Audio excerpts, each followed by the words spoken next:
शुरुआत प्रोफेसर अश्विनी मोहापात्रा आपसे। बड़ा लंबा संघर्ष है, तकरीबन 100 सालों का, कब्जे की जंग और पहले विश्व युद्ध तक, फर्स्ट वर्ल्ड वॉर तक तार जुड़ते हैं 1918 तक। लेकिन आज जो तस्वीरें देखी वो रोंगटे खड़े कर देने वाली हैं। ऐसे में ये नौबत यहां तक क्यों पहुंची कि हमास अचानक 6:30 बजे 5000 रॉकेट दागता है, बेगुनाहों को मारता है? रूट कॉज क्या है? देखिए, रूट कॉज तो सबको ही पता है कि ये जो है पैलेस्टीनियन अपने देश के लिए लड़ रहे हैं। वो अपने कहते हैं कि उनको भी एक इंडिपेंडेंट सॉवरेन स्टेट चाहिए। और पहले तो उनको था कि भाई इजराइल को डिस्ट्रॉय किया जाए, क्योंकि इजराइल को वो सोचते कि भाई ज़बरदस्ती उनकी ज़मीन ले लिया, उनको निकाल दिया। लेकिन जितने सारे वार हुआ 1948 से लेकर 1970 तक हार गए। इसके बाद वो कहे कि भाई धीरे धीरे करके पैलेस्टीनियन लिबरेशन ऑर्गेनाइजेशन जो पीएलओ था, जिसके अराफत सबसे बड़े पॉपुलर लीडर थे, उनके मांग था कि वो कहते थे कि जो पैलेस्टीन लिबरेशन आर्मी था, ये कहते थे कि जब तक इजराइल को हम खत्म नहीं करेंगे तो पैलेस्टीन से भी बनेगा ही नहीं। एक दौर था जिसमें जो अरब नेशनलिज्म था, जिसको नासिर उसको लीड करते थे, इनका ये था कि अरब नेशनलिज्म बनेगा कि अरब एक बड़ा सा अरब मुल्क बनेगा जब एक इजराइल स्टेट खत्म हो जाए। लेकिन 1987 जो पैलेस्टीन नेशनल काउंसिल, ये जो उनकी डिमांड था कि डिस्ट्रक्शन ऑफ इजराइल, उसको ड्रॉप किए। इसके बाद वो इजराइल के साथ नेगोशिएशन करने के लिए तैयार हुए। उसके देखा दिया ओस्लो एकॉर्ड में 1993 में। जब ओस्लो एकॉर्ड बनता है, फाता की जो क्रेडिबिलिटी और पॉपुलैरिटी था वो धीरे धीरे कम होना शुरू करता है। दो कारण है। एक है कि इजराइल ने जो चीज को मान लिया था ओस्लो एकॉर्ड में, उसको पूरा की पूरा उसने उस कमिटमेंट को, वादा को नहीं निभाया। दूसरा है, इसी बीच में इस्लाम धर्म के ऊपर एक रिलीजन बेस्ड ऑर्गेनाइजेशन का राइज होता है। एक आपको पता होगा इंतिफादा कहते थे, जो अपराइजिंग हुआ 1988 में।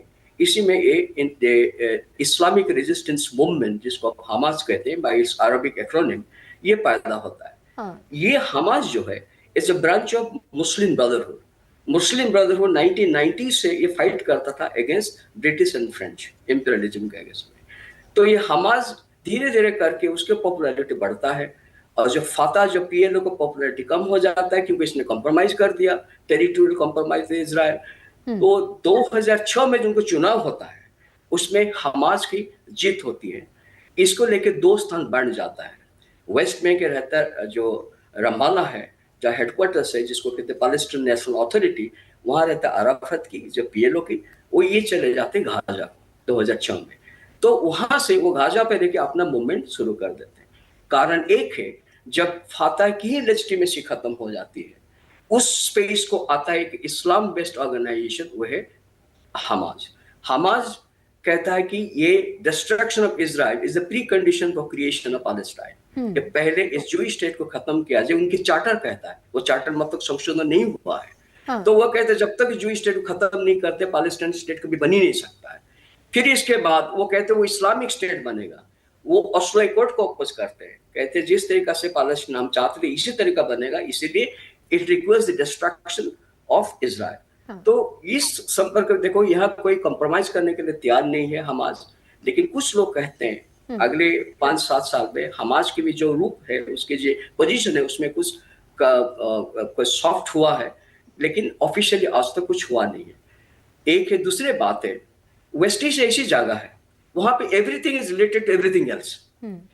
आप इसको कभी एक धार्मिक युद्ध मत सोचिए, जैसे इंडिया में कुछ लोग उसको पोर्ट्रे करते हैं। ये जो मुस्लिम बिजबी नॉन मुस्लिम नहीं है।